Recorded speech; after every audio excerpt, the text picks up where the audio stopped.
We are exploring and taking on bounties and any principy fool who thinks we might be an easy target. In a way, being out here, where few have gone, is liberating. Some parts of the Deadfire no one alive has seen. That's why we're trying to chart areas that, officially, the people of the Deadfire have little knowledge of. I enjoy it, seeing things that few have ever seen. The Huana, being the people of the Deadfire, have lost much of what they used to be when their ancient civilization was destroyed. I find it very interesting that the Rawatai came from here originally. Just look at how much the two have changed since they split apart. Other than their appearance, they seem to be entirely different kith. Their views on life couldn't be more opposite of each other. According to their history, the Rawatai had to adapt to their new, harsh homeland. They couldn't live carefree, or they wouldn't have survived. Today, they are highly organized, a little too organized if you ask me, and quite militaristic. Whereas the Huana live for the most part carefree lives. Although they do have a caste system that I do not like. I feel that someone should be able to elevate themselves to whatever they are capable of achieving. However rigid it might be for the Huana, back home we also have a caste system of sorts, though they do not call it that. It's the ruling class and the commoners. Though some commoners like myself, and even my somewhat wealthy stepfather, have worked hard in our lives to elevate our standard of living to being somewhat wealthy, but it's much more difficult to break that barrier into the ruling class. However, that is something that does happen from time to time, especially in times of war, great famine, or disease. They run out of people in the ruling class, and all of a sudden, they seek someone capable among the commoners to take the place of a position that they cannot fill from their own.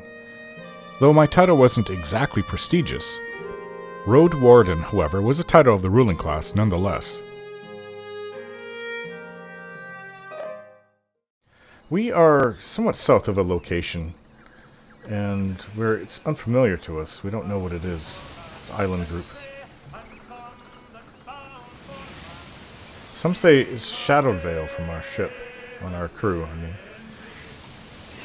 We're just trying to fully explore the island area of Tikawara, and our ship is going to require a bit of repairs. They're getting it. It's nearly complete, though. I guess we didn't take that much damage. But that Principi, the fool, attacking another Principi member. I guess if I was flying the flag of the Principi, they wouldn't have attacked me. However, that would get pirate hunters from all over the Deadfire after me, and I don't want that.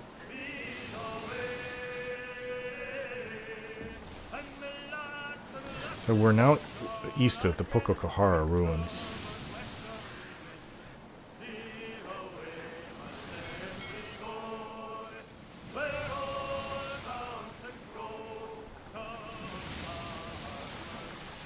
Well, I would think that this is it.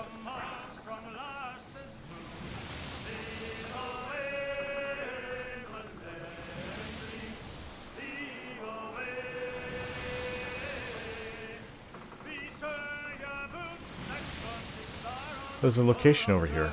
I don't know what it is. An island. There's a ship over there. Ah, aren't we supposed to... We're supposed to hunt O'Haro. Yeah. So, another ship battle. I hear a knock at the door to my quarters. An unexpectedly cold wind blows across the deck of the ship, and even after several hours has not abated. Eld Engrim sheepishly knocks on my cabin door.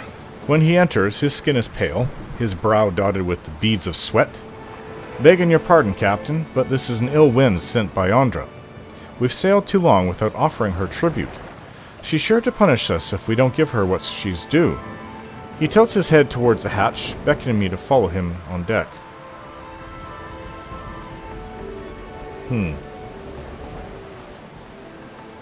Okay, let's take the time to... I'll take the time to lead the crew in a ceremony invoking Andra's protection. We owe her respect, and we shall give it to her. Heading above deck, I lead the crew in an Andrite rite for several hours, imploring her to show mercy towards our ship and those within it. I call out the many names of Andra: Engadi, Lady of Lamet, Salty Wench, lover of the lost, and acknowledge her power and dominion over the waves, all that ride upon them, and all that sleep within their depths. At my instruction, each member of the crew stands at the edge of the ship and whispers a regret into the dark waters. Though the crew shuffles off in a melancholy move, Engram convinces them all we've done a great honor to the goddess and protected the ship from her wrath. I lose several hours to the ritual, but by the next day the winds have lifted and the crew is relieved at the good omen, many speaking thanks to Andra and me for sparing the ship. Yeah, that took a while. Okay, so we've got to... Let's see if we can't... It's another junk. Of course we're facing other junks now. But they do have a lot of people. A lot of crew. Okay, so we're heading towards each other. Let's turn to starboard.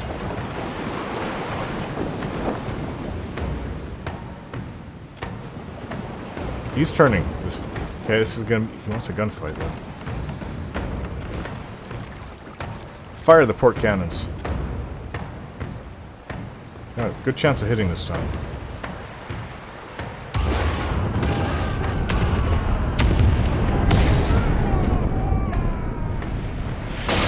Everyone hit.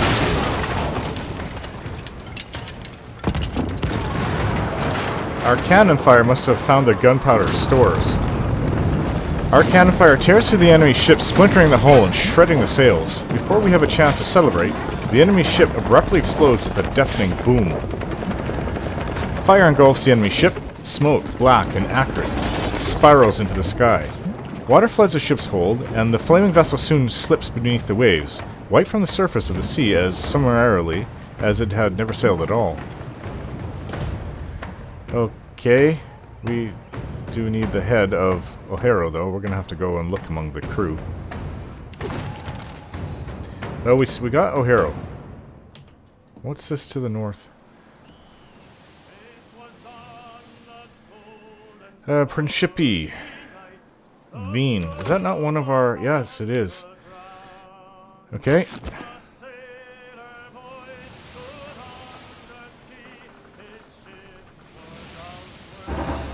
Okay, let's try this again. They're in a dhow, so it's... If we can turn fast enough. Our ship is faster, but can we turn faster? Let's try that again. Let's turn to starboard.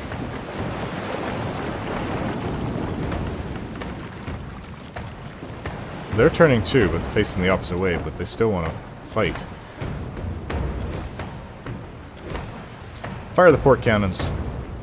Good chance to hit.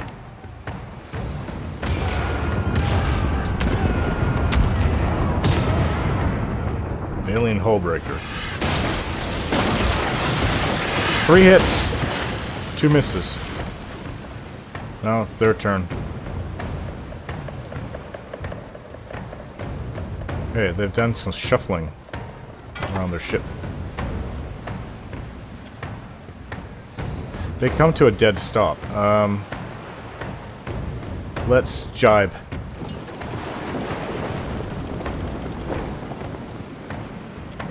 They're firing. We're a little far from them now.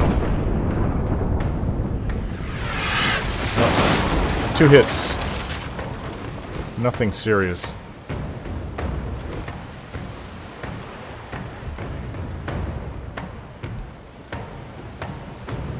They're moving their crew around on the ship.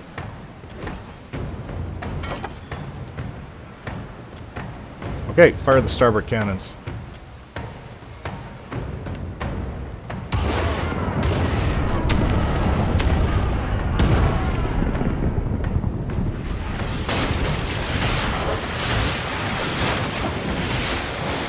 We got 1 hit on them. That's pretty good damage, but they're still going to be up.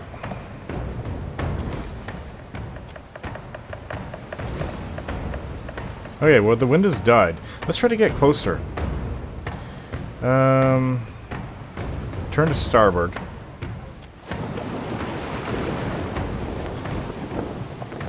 They're firing again. They hit us.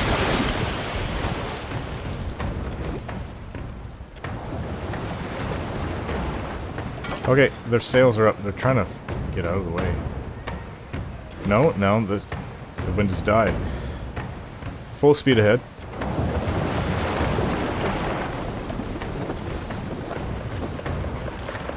Firing again.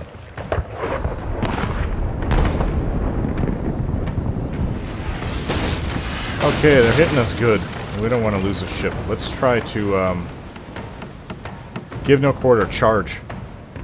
Charge. Yeah, we've taken quite a bit of damage on our ship. Just this little dhow.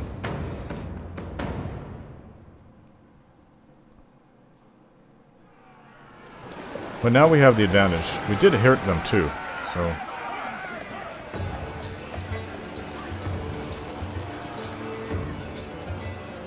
Okay. Let's do this. Let's go. Ouch. I'm always getting hurt. It's like they aim for me specifically. Bean is here. Our target. Oh.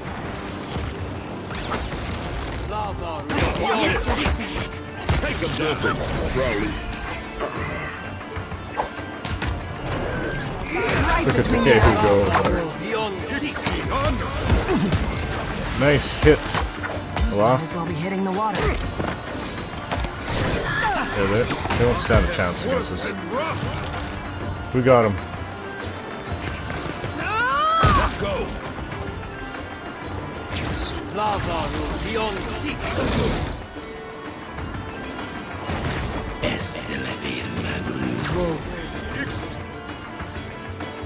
Okay. So we did have an injury. Sister Dahlia suffered a torn muscle. Take all and continue.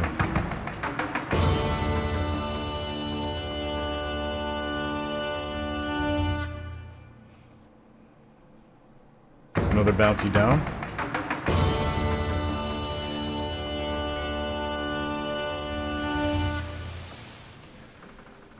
Yeah, I'm not sure what this island chain is. We should have secured...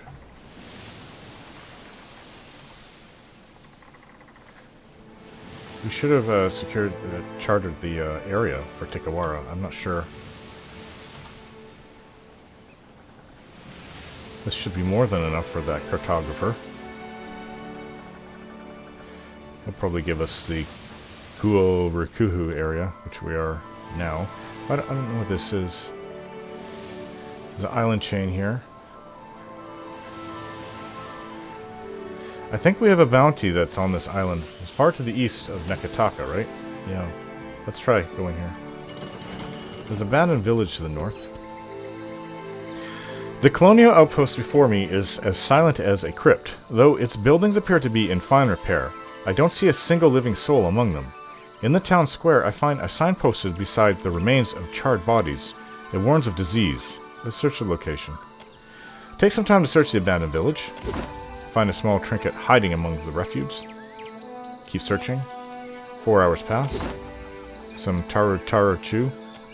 Search every corner of the village. There's nothing left worth taking with us. Okay, so I do believe the bounty is supposed to be here on this island.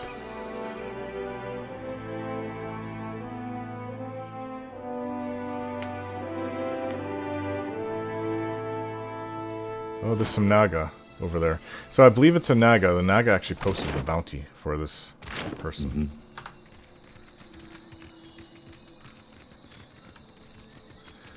Okay, well, let's cross over here. Let's see what we can do here. Huh? Right. Try to pull them back to us over here. Enemies ahead.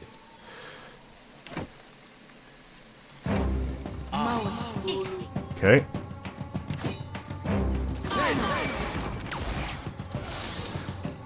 Good, Adair, but you need to be using your arquebus.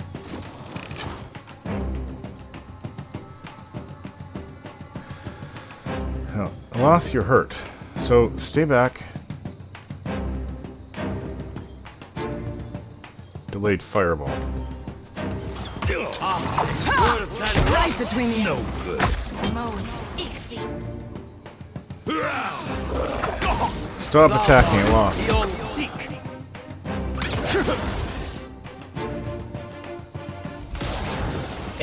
Nice hit over there. Loth, stop getting hurt. Futile!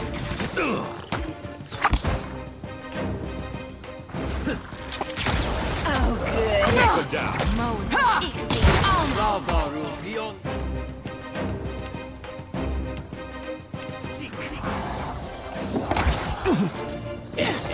We'll be hitting the water. There's a walloping! These are tough, Naga. Mowing. Ixie. Just like that. Leave Shoti alone. Let's go.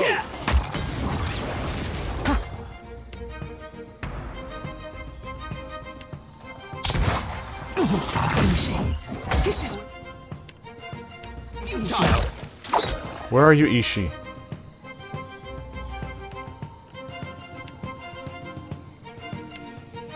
Help over there.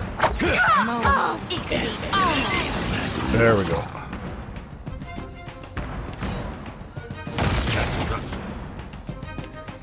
To happen. Where's Ishii? Finally.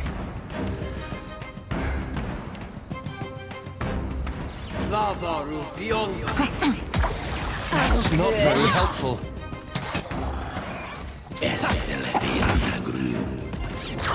Ishii.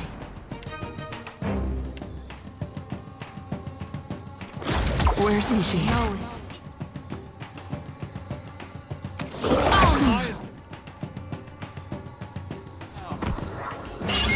Just like No good. Maya went down. Mowing. Ixie. Almost.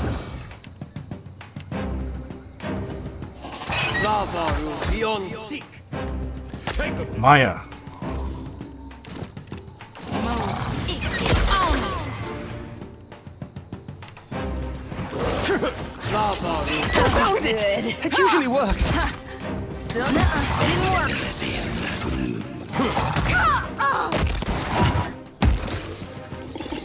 Okay.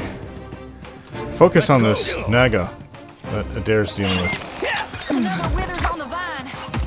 Mowing. Ixie. Almost. Got it. Just like that. Can't get a clean hit. Mowing. Ishii's really tough. Mowing. Ixie. Almost.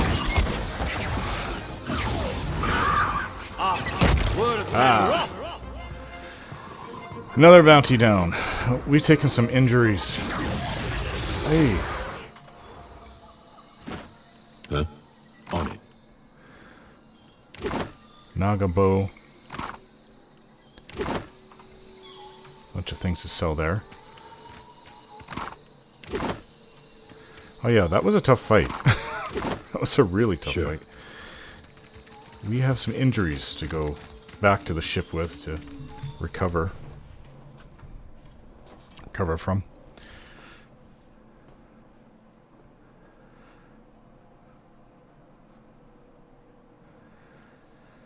That and the pirate that boarded us, attacked us, rammed us. You know, that was a big tough fight as well. So let's we're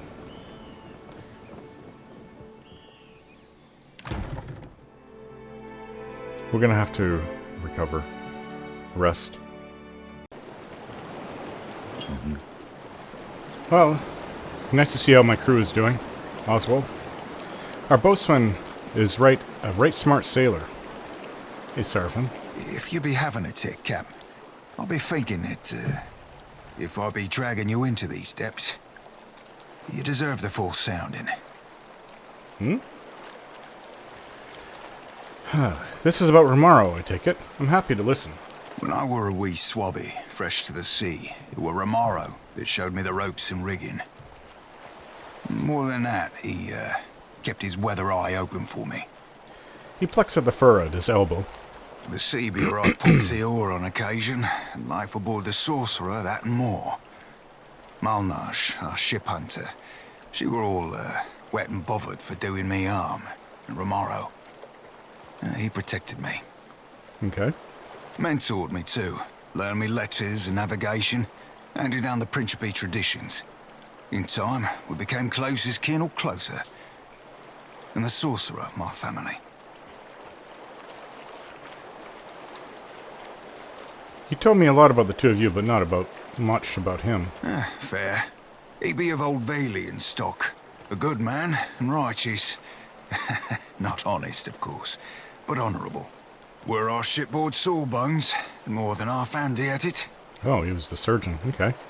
He smiles and rubs his upper right arm. More than one swabby beyond the old salt of deferral from the wheel. Were you romantically involved? Why, Cap?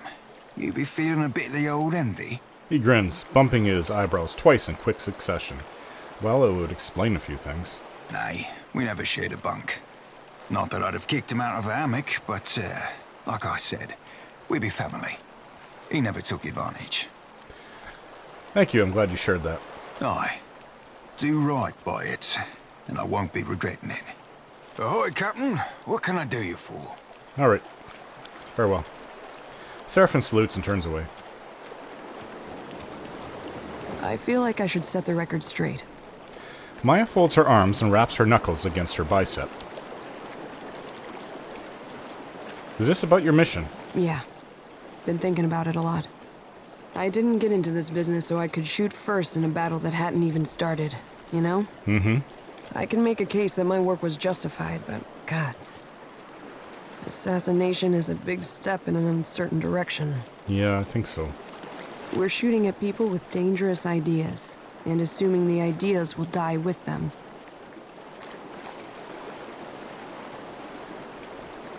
I take it you never ask these sort of questions while fighting with the Navy? It's a little different when the enemy's ship is turning about, their cannons glinting like a spider's eyes. Yeah, I agree. You don't find time for a lot of deep, ethical discussions. You sound a bit ambivalent. Ishiz is a good listener, but he's too dumb to offer much perspective. I could use some of yours right about now. Maya gives me an inquisitive look.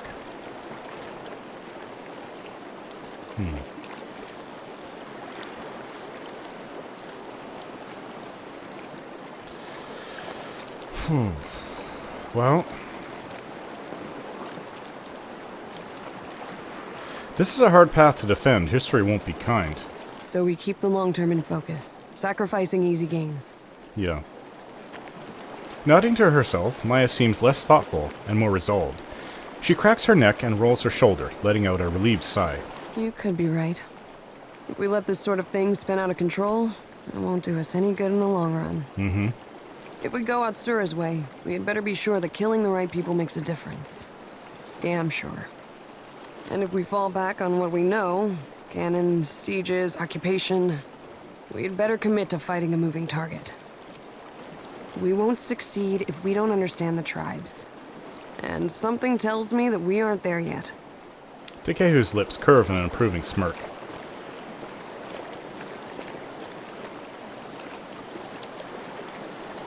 Ravatai should embrace this test of its worth. You sound like the propaganda from back home. Takehu worries one of his hairs between his two fingers. I had other questions. I've got some answers. Oh. Let's be off.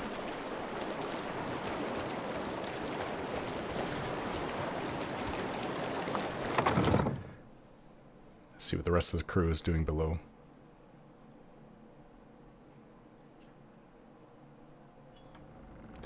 Shoti, my dear. I'm all ears. Tell me what's on your mind. How are you feeling? Have you suffered any recent nightmares? Not a one. Thanks to you, I'm sleeping like a babe. No, better even. I never knew nothingness could feel so warm and so nice. Sounds like a heavy weight's lifted from your shoulders. More like from my mind. She nods. No matter what comes to pass in the days and nights ahead, I won't forget who it was that brought me relief from the dreams. And the crush of the souls I'd acquired. Yeah, I'll always be by your side. That's all for now. You need me, I'll be 2 whoops and a holler away. Okay. Will do. So I haven't... There's no way to talk to the, steward. Is it not active anymore? Yeah, we have a nice room now. Lots of room. A table to eat at. A little library I have. And our comfortable bed that we share. Hello. The galley in this tub ain't half bad. Hello, Hema. Need something, Captain? Vanisi? Ahoy, Captain.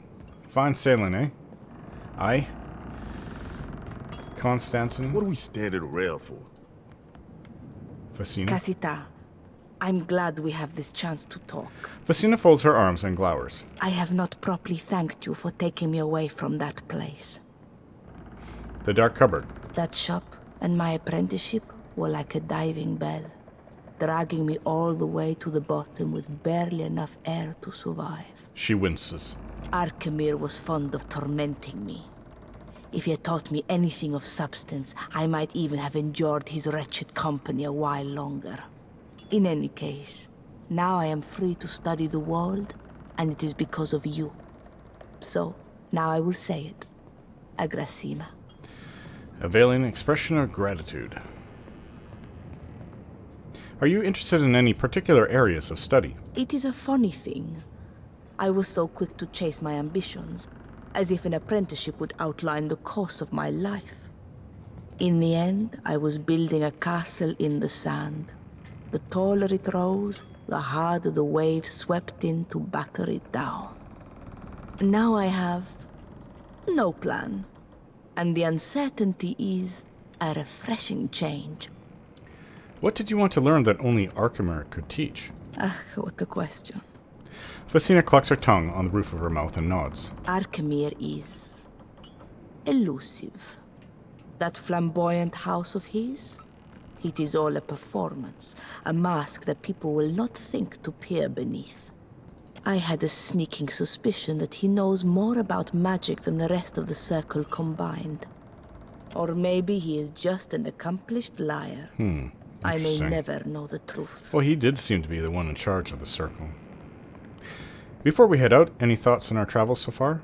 Right now, I desire nothing more than to enjoy my liberation. I will worry about the problems of the world as they come.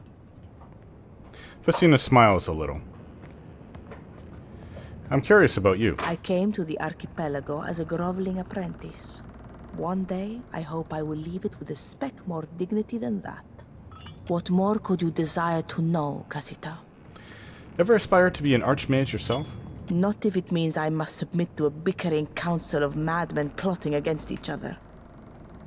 If I ever scribed a spell, it would be the best-kept secret in Eora. Only I would enjoy the satisfaction of knowing it. Facina thumbs her chin and considers. Facina's mirthless laugh. Facina's prickling pox. No, I have it. Facina's withering glare. Ah, I like the sound of that. How did you get into Archimere's employ? Being a part of the circle has its little perks, but also some headache-inducing responsibilities.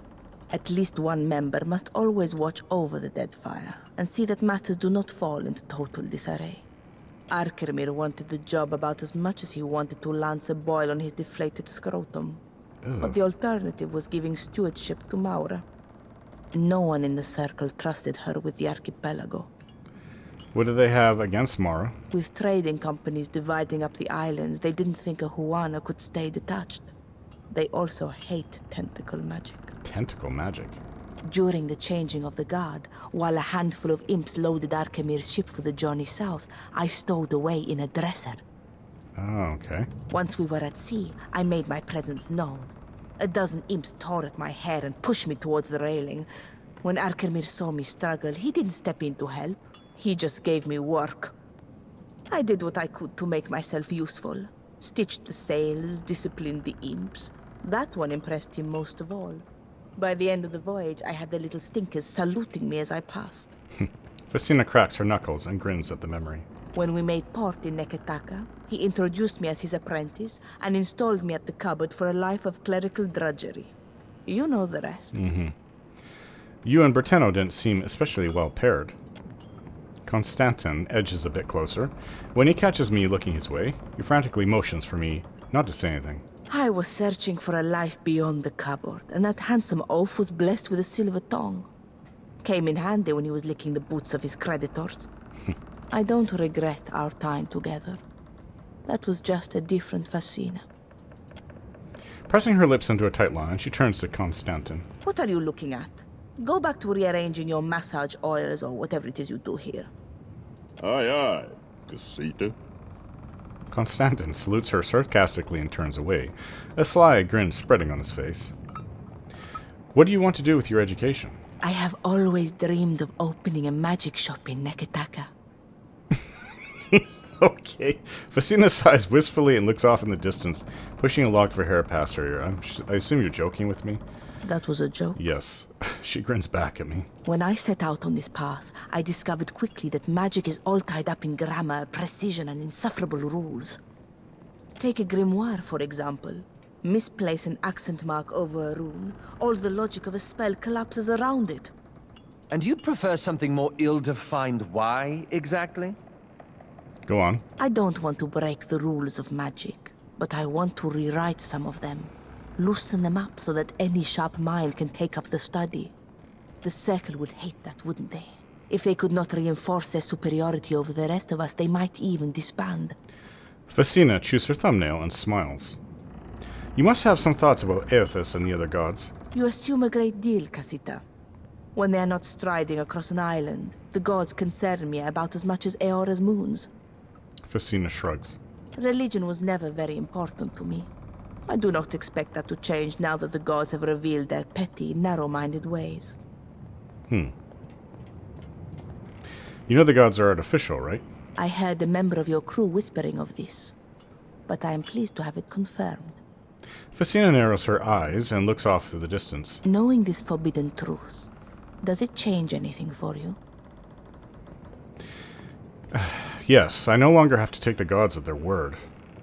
Perfetto. Fascina gives a slow, mirthless applause. If the gods are not as legitimate as we once assumed, does this make them any less our gods? Does it make your Ardra Colossus retrace his steps back to Khad Nua? As far as revelations go, this one is not very poignant for me.